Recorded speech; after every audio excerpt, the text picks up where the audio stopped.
Mayhem in Minnesota over immigration enforcement again.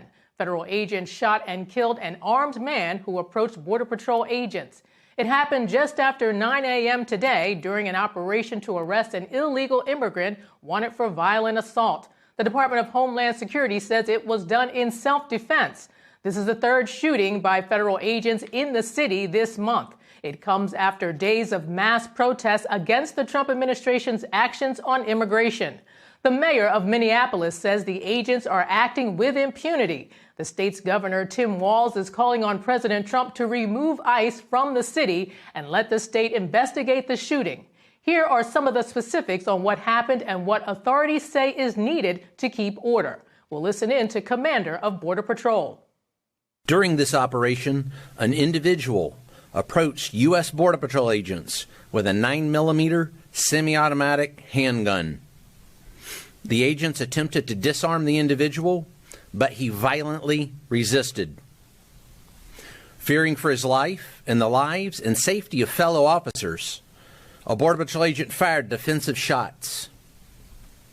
Medics on the scene immediately delivered medical aid to the subject, but the subject was pronounced dead at the scene. We will not allow violence against our law enforcement officers, and we need state and local help, state and local law enforcement, to help us coordinate to get violent criminals off the street.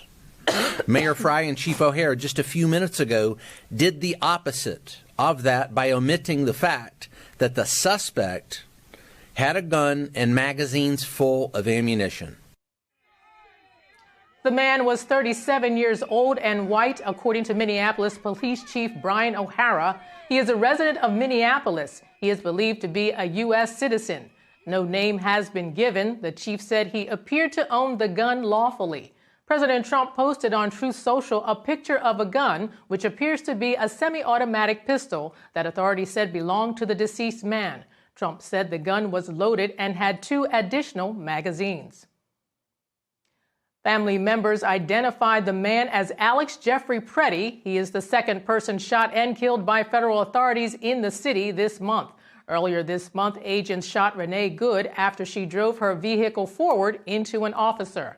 The mayor gave a scathing response to the shooting today. How many more Americans need to die or get badly hurt for this operation to end?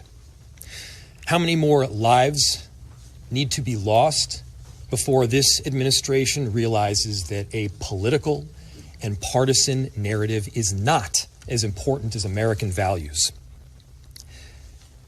How many times must local and national leaders must plead with you, Donald Trump, to end this operation and recognize that this is not creating safety in our city? Protests are growing in the wake of the second deadly shooting by federal officers in the city, both of which administration officials say were in self-defense. The state's National Guard will assist local law enforcement in response to the protests at the direction of Governor Walz. It's unclear how many will be called in, but authorities say there will be an adequate amount.